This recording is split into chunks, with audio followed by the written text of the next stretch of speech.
Estamos aqui de volta, vamos começar assunto novo para encerrar esse nosso módulo 6. E o assunto será cultura medieval. Mas antes da gente entrar no assunto cultura medieval, eu gostaria que vocês anotassem que deverão fazer o vocabulário das páginas 141 a 144, né, que é a parte do texto, para o nosso próximo encontro, tá? Que talvez seja no dia 16, ainda não temos certeza. Anotaram? Páginas 141 a 144. Falar de cultura medieval. Cultura está relacionado a conhecimento, né? As transformações que se viram passar da Idade Média para a Idade Moderna, né? Mas a gente ainda vai permanecer na Idade Média. E por falar em Idade Média, a gente sabe que esse período, Idade Média, corresponde ao intervalo de tempo que vai do século V ao século X, e é um período marcado pela passagem da cultura clássica, a cultura clássica greco-romana, no caso, que era caracterizada pelo racionalismo e pelo humanismo. Então, o homem tem um papel de importância nessa cultura, para uma cultura medieval, onde ganha destaque a religiosidade, tá? A gente vai ver tudo que trata de cultura nesse período está relacionado à religião. No período medieval foi mantida a língua latina, ou seja, a língua que os romanos falavam lá na antiguidade. Aos poucos, esse latim acabou se misturando com a língua, né, com o idioma dos bárbaros que invadiram esse espaço e deram origem, então, a grandes grupos linguísticos, como, por exemplo, os idiomas neolatinos, aí nós temos o português, o espanhol e o francês, o anglo-saxônicos, que é o inglês mais especificamente, e os eslavos. 3 grupos linguísticos, ok? A igreja preservou a cultura clássica por meio de pessoas que viviam e foram desenvolveram uma vida dentro da igreja, que eram os monges copistas. Eles trabalhavam de modo muito solitário, enclausurados dentro dos mosteiros onde eles viviam, não tinham contato com o mundo externo, e passavam o tempo todo copiando, e copiando, e copiando, e guardando, né, tudo que era copiado. Era como um eterno passar um caderno a limpo, né? Você copia, passa o caderno a limpo e guarda, né? Você estuda enquanto faz isso. Mas justamente porque você tem acesso à informação, no caso, esses monges copistas, eles não podiam sair por causa disso, tá? Eles não podiam, eles, dar o início à difusão desse conhecimento. Aliás, esse conhecimento era controlado pela Igreja Católica, por isso que eles viviam enclausurados nos mosteiros. Na filosofia, uma figura de destaque foi Santo Agostinho de Hipona, que viveu entre 354 e que se inspirou no profeta não, no filósofo Platão, e procurou expor os fundamentos filosóficos do cristianismo. O que ele fez aí? Ele tentou fazer uma misturinha, né? Justificar a fé cristã, o cristianismo, segundo a visão do filósofo Platão. Os árabes tiveram importância muito grande nesse período, porque foram os caras que nos tiveram submetidos ao governo da igreja. Então, eles não tinham nenhum bloqueio, falar de demônios para ele não resolvia nada, excomungar também não, eles não estavam nem aí. E foram os caras que mais contribuíram para a preservação do conhecimento em vários campos, tanto científico quanto das artes, as manufaturas. Um exemplo disso. Como eles andavam viajando o tempo todo, na essência, o árabe é um povo comerciante, né? Então, eles viviam nas caravanas deles, passando de um lado do Oriente para o Ocidente, atravessando o deserto, aquela coisa toda. Eles viam muitas coisas, aprendiam muitas coisas com os outros povos. E o que eles aprendiam, eles nunca foram egoístas, eles sempre passaram adiante. Ainda bem. Com os egípcios, eles aprenderam sobre agricultura e irrigação. quem melhor que os egípcios que viveram, né, numa região árida, seca, quente para chuchu, e que tinham necessidade de desenvolver a agricultura. Tinha aquele rio maravilhoso, que é o rio, tem hoje ainda, né, o Rio Nilo. Hoje ele já não transborda nas margens. Já existem algumas represas ao longo do curso desse rio que impedem ele de transbordar. Mas, de qualquer maneira, naquela época ele transbordava, inundava as margens ficavam próprias para o cultivo, e esse povo egípcio entendeu, olhando o rio, a ação do rio, eles aprenderam com o rio e entenderam que o rio poderia destinar água das cheias a regiões mais distantes. Então, eles passaram a desenvolver mecanismos que pudessem levar água à região mais distante, no caso, os canais de irrigação, mecanismos para conter essa água, os diques, né? E poder transformar um espaço maior de terra improdutiva em terra agrícola. Então, os nossos amigos árabes aprenderam com os nossos amigos egípcios, não a fazer as pirâmides, porque isso é um segredo tão bem guardado, mas a prática da agricultura e a irrigação, eles aprenderam mesmo e passaram adiante, não foram egoístas. Outra novidade, outro exemplo, foi a introdução na Europa de coisas que a Europa não conhecia. Por exemplo, o arroz. Vocês sabiam que na Europa o alimento que era mais consumido era a batata? Ai, como é que você sabe disso, professora? Porque quando começaram os estudos sobre as populações da Idade Média, fizeram exumação de alguns corpos e perceberam que nas arcadas, né, de baixo quanto a de cima, o desgaste era o mesmo. Era como se os dentes deles não tivessem sido muito sacrificados. Batata é mole, né, gente? Batata é macinha. Tanto faz cozida, tanto faz frita. Eles comiam batata frita, tá, gente? Quanto qualquer coisa, a ingestão de carne era mínima. A base alimentar deles era a batata. E foi justamente o árabe que introduziu na Europa o arroz, que ele trouxe do Oriente, né, do Japão, da China, a cana-de-açúcar, que veio da Índia, não é nossa, o café também veio da Índia, o feijão, legumes, verduras, uma infinidade. Por exemplo, a berinjela não é nossa, né? É influência árabe, a melancia também não. Vocês sabiam que o vidro também foi introduzido pela mão do árabe? O árabe aprendeu a fazer o vidro com o egípcio e ensinou para o resto do mundo. O árabe não era, de maneira nenhuma, egoísta. Então, eles também são apontados como os responsáveis por introduzir produtos que a Europa não conhecia.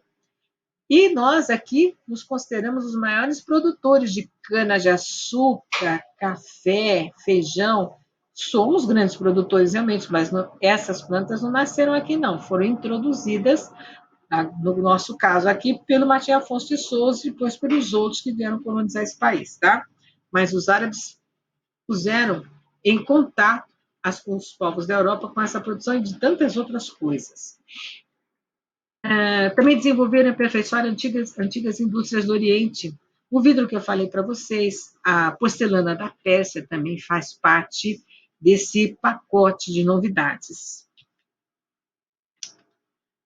Desenvolveram um trabalho com metais, e na Espanha, principalmente, onde eles ficaram a maior parte do tempo, os árabes desenvolveram, na cidade de Toledo, a produção de facas e de lanças e de espadas. E essa cidade de Toledo, até hoje, é famosa justamente pela produção de facas. É interessante, né? E se vocês forem lá, é uma cidade fortificada, né? A cidade se desenvolveu dentro das muralhas de um castelo, tá? Mas a influência árabe é bem presente, ok? Uma coisa interessante também que o nosso amigo árabe introduziu, eles falam de conhecimento científico, né? Uma das coisas que o árabe introduziu, ou colocou como contribuição científica, foi a invenção do álcool. Esse álcool que está tão na moda, né? Que a gente usa para fazer limpeza, e agora o álcool gel, que também vai ser utilizado, tem que fazer parte das nossas vidas pelo resto delas, para que nos proteja de qualquer contaminação. É a invenção dos nossos amigos árabes. Outra invenção dos árabes, que chega até os dias de hoje, foram eles que perceberam que as pessoas doentes contagiavam as demais. E que esse contágio, o número maior de pessoas ficando doentes, era um número menor de pessoas trabalhando. Então, o que eles fizeram? Inventaram os quarentenários. As pessoas ficavam durante 40 dias isoladas do resto do grupo, com o um mínimo de contato com as pessoas de fora, certo? Então, eles inventaram a quarentena. Inventaram mais alguma coisa que eu não estou lembrando agora, mas quando eu lembrar eu conto para vocês. Quarentena, isolamento, o álcool. Bom, daqui a pouco eu lembro, aí eu volto. Seguindo adiante. Também foi uma contribuição do árabe as esculturas que eram feitas em madeira, né? E recebiam incrustações de pedras, pedras preciosas, algumas delas. A gente vai estudar os árabes com mais detalhamento adiante. Então, essas foram as principais contribuições, né, dos árabes para preservar a cultura em vários campos, mas além dessas existem outras. As que eu lembrei, tem uma que eu não consigo me lembrar, mas eu ainda vou lembrar. Adiante, meus queridos. Outra figura importante foi esse homem aqui. Ele surge no século VIII. O nome dele era Carlos Magno. Ele foi um cara que deu um valor enorme ao conhecimento, à difusão desse conhecimento. Então, ele determinou que o clero, que os padres, se encarregassem do ensino. E ele mesmo, apesar de ser um grande imperador, ele procurou cercar-se sempre de pessoas inteligentes, pessoas sábias, porque ele entendia que, dessa maneira, ele poderia propiciar o conhecimento como um todo, para todo mundo. Após o surgimento dele na história, nós temos lá, associado a ele, pela ação dele de valorizar o conhecimento, o chamado Renascimento Carolíngio, né? A gente sabe que durante a Idade Média foi difícil, né, para as pessoas conseguirem alcançar o conhecimento. Mas o nosso amigo Carlos Magno, durante o governo dele, ele valorizou bastante e ordenou que as pessoas tivessem acesso ao conhecimento. Esses primeiros 500 anos. Agora, analisando a segunda parte da Idade Média, a Baixa Idade Média. Essa Baixa Idade Média começa no século XI e vai até o século XV. O que marcou esse período? Duas coisas. Primeiro, o movimento das cruzadas, que a gente sabe que as cruzadas eram aqueles homens que assumiram o compromisso de resgatar a Terra Santa da mão do infiel. Mas, professora, quem era infiel? O árabe. Porque o árabe não era cristão, o árabe era muçulmano ou islâmico. E para a Igreja Católica, isso era uma coisa horrorosa, né? Então, por isso que a Igreja Católica deu a ideia de se combater o infiel e resgatar a Terra Santa da mão dele, os cruzados. E também teve o Renascimento Comercial, que foi uma continuação, aliás, uma consequência das cruzadas. Por quê? Esse homem que saiu da Europa Ocidental, né, para libertar a Terra Santa, era um homem que não tinha conhecimento nenhum, um homem que vivia naquelas condições que vocês já sabem. Poucas possibilidades, muitas privações. A Europa era, a gente pode dizer, a Europa Ocidental era branco, preto e cinza. Então, que sabores a Europa conhecia, né? Quais eram os luxos, quais eram os confortos? Nenhum, gente. E justamente as cruzadas colocam esse homem da Europa Ocidental em contato com tudo que é novidade. Então, ele entra em contato com tecidos leves e coloridos, que são as sedas, ele entra em contato com sementes diferentes, né, que podem acrescentar itens diferentes na alimentação, não só batatas, né, mas também legumes e hortaliças. Que mais? Esse homem descobre que existem perfumes e que as mulheres não precisam ser tão feias, podem ser mais bem tratadas, né? Inclusive usando maquiagem, porque não? Já existia maquiagem nesse tempo. Ele entra em contato com produtos que ele desconhecia, falamos no anterior, a cana-de-açúcar, o feijão, né, os aspargos e mais uma infinidade de produtos, e isso só foi possível graças às cruzadas. É fácil a gente entender pelo seguinte: você vai fazer uma viagem, você nunca foi nesse lugar. no caminho da sua casa até esse lugar, você passa por uma porção de lugares, vê uma porção de paisagens, uma porção de pessoas, vê coisas diferentes, e nesse seu caminho de ida e volta, você está aprendendo. Você vai para lá de um jeito, mas quando você volta, volta modificado, porque você viveu uma experiência nova, você aprendeu coisas novas, certo? Então você já volta diferente. Isso é negativo? Não. Isso é muito positivo. A, a consequência das cruzadas foi justamente a volta desse homem que entende que é preciso mudar a condição da Europa e é preciso começar a comercializar. E quando a gente vai, vocês podem ver por uma feira, vamos na feira. As pessoas na feira são, vamos supor, as quintas-feiras, né? Que é a minha experiência. As pessoas se conhecem pelo nome, conhecem a família, por quê? Já são muitos anos naquela atividade e eles formam um laço muito grande. Isso favorece o comércio, ok? Continuando. As cruzadas, então, podem ser apontadas como as impulsionadoras do comércio, porque elas trouxeram para o mercado produtos que vinham do Oriente e que no Ocidente eram totalmente desconhecidos. E é lógico, quem foi até lá e voltou, aprendeu alguma coisa, acabou trazendo algumas influências culturais daquela região para dentro de casa, com toda certeza. Até uma coisa interessante, eu quando viajo, eu gosto de trazer pratos.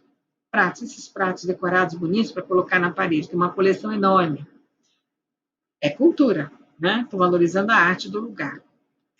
O renascimento comercial, então, foi resultante das cruzadas e acabou possibilitando as trocas de produtos materiais e também de ideias, né? Através das rotas do comércio e do mar Mediterrâneo. Uma influência que a gente nota é na arquitetura, né?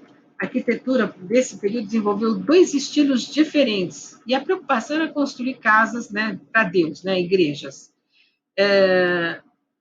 Desenvolveram-se então dois estilos: o românico, que é este à sua esquerda, é românico porque lembra muito as construções de Roma, os arcos, as colunas, os espaços, né?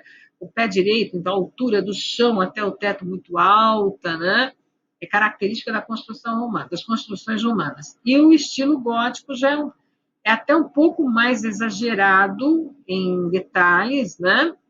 E o que marca as catedrais, no caso góticas, é que elas possuem torres muito altas, dá a impressão que essas torres querem furar o céu, né? Uma tentativa, eu li em algum lugar, não me lembro onde agora, que essas torres eram uma tentativa de alcançar a Deus.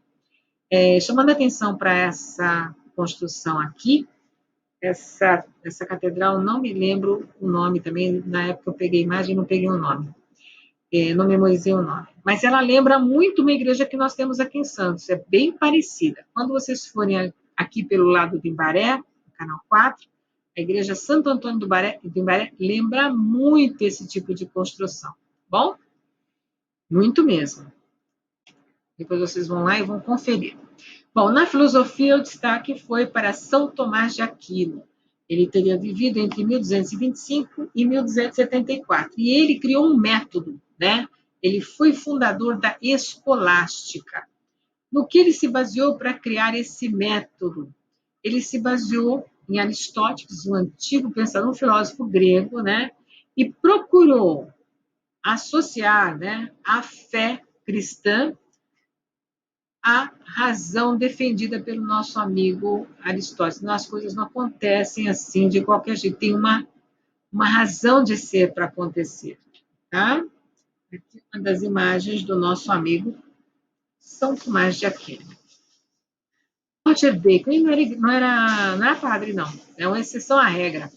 Ele era inglês. Ele viveu entre 1214 e 1292 e foi um cara que ele era do PDC, Partido do Contra. Simplesmente ele se opôs totalmente ao método adotado por São Tomás de Aquino para o estudo das ciências. Para Roger Bacon, era importante que você criasse um método, né? E esse método devia ser baseado na experimentação e na observação. Vamos por um exemplo. A gente coloca lá uma panela com meio litro de água, com fogo aceso, fogo alto, por 20 minutos. Terminando esse período, ou por meia hora.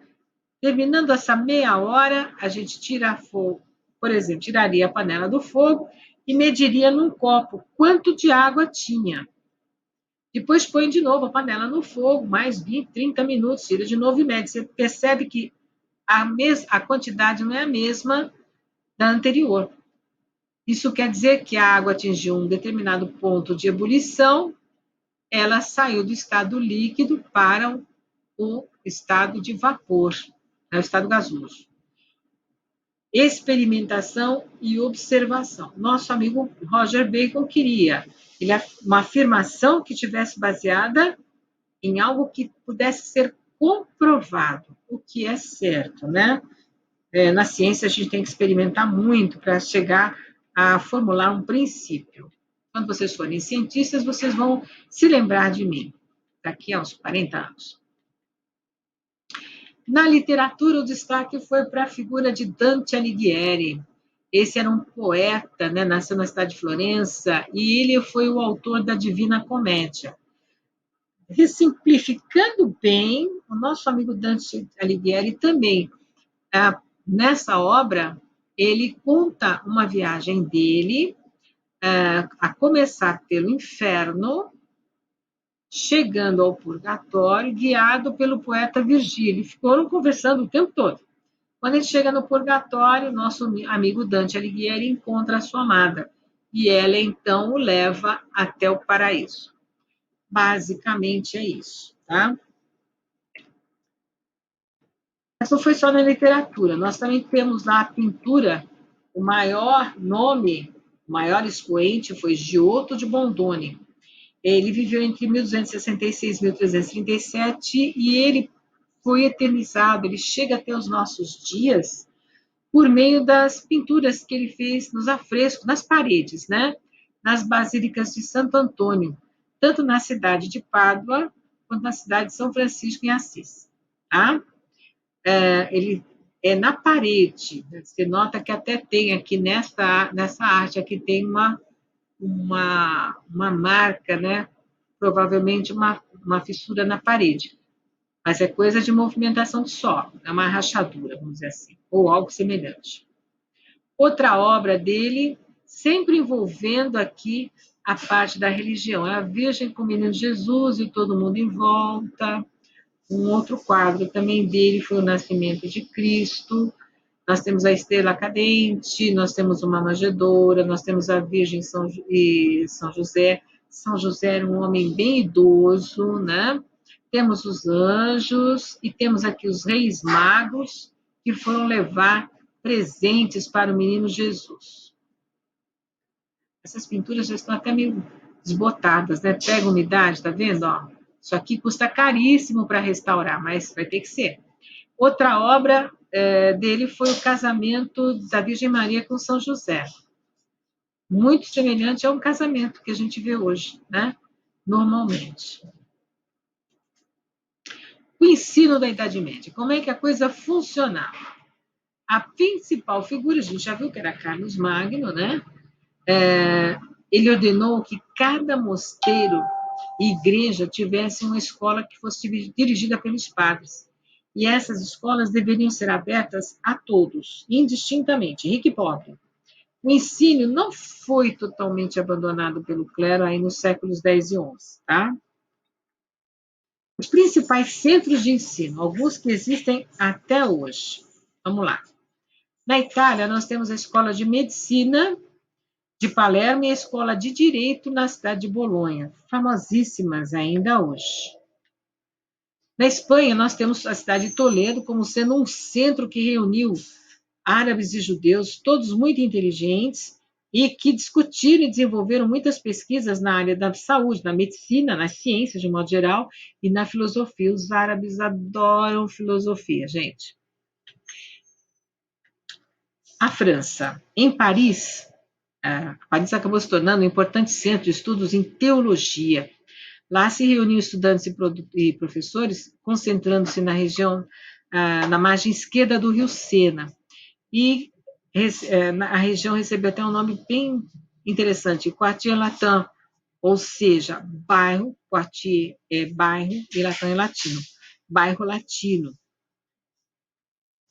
Não foram os únicos centros, evidentemente. Na Inglaterra, duas grandes universidades que existem ainda hoje, Oxford e Cambridge.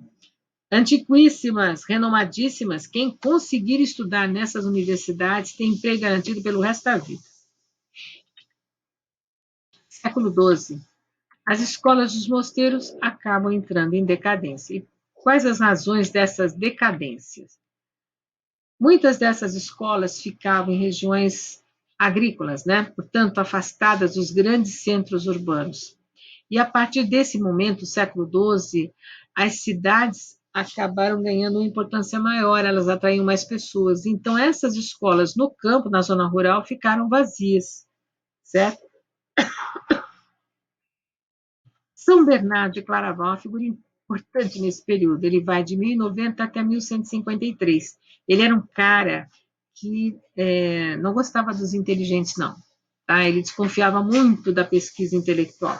Ele entendia o seguinte, que o homem não poderia atingir a Deus por meio da inteligência. Segundo ele, o saber alimenta o orgulho. De certa forma, ele tem razão. Mas não são todos que são assim, né? Muitos bispos adotaram uma postura contrária a essa ideia e mudaram, inclusive, o princípio. Quando ele diz que o saber alimenta o orgulho, esses bispos passaram a dizer o seguinte: a piedade deveria se alimentar da ciência. Desse jeito, eles não desvalorizaram os valores da da religião católica e, ao mesmo tempo, né, ajudaram a desenvolver as ciências. Em torno das catedrais, instalaram-se novos alunos e todos eles com uma vontade muito grande de aprender. Quase igual a hoje, né, gente? Como o número de alunos aumentava dia a dia, e na época não era como hoje, não, você tem um professor para cada matéria, você tem vários alunos na mesma sala. Na época, não, era um professor para todas as matérias, mas o grupo de alunos era pequeno. E ainda que fosse pequeno, nem todos os alunos tinham a mesma idade, tinha aluno mais velho, aluno mais novo, e também estavam em diferentes níveis de aprendizado. Conclusão, com esse aumento de número de alunos, um professor já não estava dando conta do recado. Mas os bispos, preocupadíssimos, né, em não perder o controle sobre o ensino, seguraram a autorização para os professores trabalharem. Então, não autorizaram a formação de mais licenciados, de mais professores, o que só contribuiu para piorar a situação. Universidade de Paris. Querendo fugir aí do controle dos bispos, já que eles amarravam, né, não queriam professores se formando e difundindo conhecimento, professores e alunos seguiram um exemplo deixado lá na Idade Média, né, de artesãos e mercadores, e se associaram, se juntaram e formaram uma corporação. Os nossos amigos artesãos e mercadores formaram a corporação de ofício. E os nossos amigos, os professores e alunos, formaram uma corporação que recebeu o nome de Universidade de Professores e Alunos de Paris. Isso já no final do século XII. Professores e estudantes juntaram-se e formaram, então, as faculdades. Isso tudo de acordo com as disciplinas que eram estudadas. Quais eram as disciplinas da moda na época? Teologia, que é o estudo de religião, direito canônico, estudo de leis, mas direcionado à Igreja Católica, que é um código separado, as artes liberais e medicina. Não havia, como hoje, um elenco de carreiras para se poder seguir, tá? Era bem limitado. Cada faculdade era dirigida por uma figura que recebeu o nome de deão ou decano. Esse elemento, ele não surgia no caia do céu. Ele era escolhido entre um grupo, né, de semelhantes. Esse decano, no caso, o decano da Faculdade de Artes Liberais, era o mais importante. Ele recebia inclusive o nome de reitor. Aliás, a figura de reitor na universidade existe até hoje. O que é um reitor? É um diretor de todo o corpo universitário. Na época e ainda hoje, corresponde a uma função importante, né? Tem um prestígio social muito grande. Quem é esse senhor? É o reitor da Universidade Católica de Santos, por exemplo. Tá? Por volta de 1200, a universidade obteve privilégio judiciário, ou seja, os membros dessas universidades, caso cometessem algum crime, alguma falha, alguma falta, enfim, não seriam julgados pelos juízes do rei, seriam julgados por tribunais da igreja. Apoiada pelos papas, a universidade se emancipou dos poderes dos bispos, já que eles não queriam deixar ninguém estudar, tornando-se uma espécie de estado autônomo. Os professores eles eram escolhidos entre os integrantes do clero e selecionados por meio de exames e discussões. Chamado oral. Acho que vocês nem sabem o que é isso. Chamado oral, na minha época, o professor marcava o dia e já tinha dado a matéria, você estudava em casa e você, ao invés de escrever, você falava o que ele perguntasse.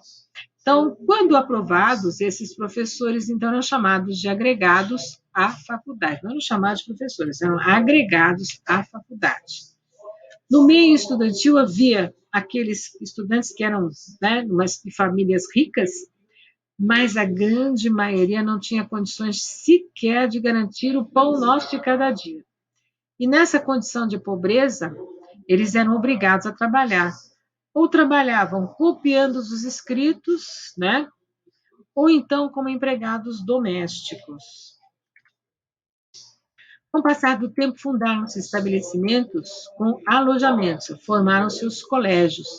Um dos mais famosos colégios aí foi criado por Robert Sorbonne em 1257. Olha só, 1257. Ele era capelão do rei Luís XI, na França. Deu origem, esse senhor, Robert Sorbonne, a uma das instituições de ensino mais famosas da França, a Sorbonne. Estão vendo essa imagenzinha, né? Uma imagem de época, e essa é a imagem atual.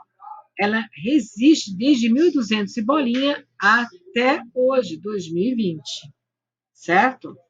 Tendo passado por 2 guerras, mas está aí, firme e forte. Universidade Sorbonne, em Paris. Quem consegue fazer um curso nessa universidade está com a vida ganha, seguramente. Aqui nós temos, olhando por dentro dessa universidade, um anfiteatro, né? Aqui nós temos o que seria um palco, onde as pessoas se reúnem para fazer, pode ser formatura, pode ser inclusive palestras, o que for, tá? E aqui o auditório, as paredes são ricamente decoradas, isso tudo é pintura, viu, gente? Lindíssimo, né? Aqui nós temos o mesmo ambiente que eu mostrei no slide anterior, só que agora avaliando, aliás, vendo as paredes no seu lateral e o teto também, que é bem trabalhado, né? Bem caprichado. Estudavam-se 7 matérias, agrupadas em 2 ciclos.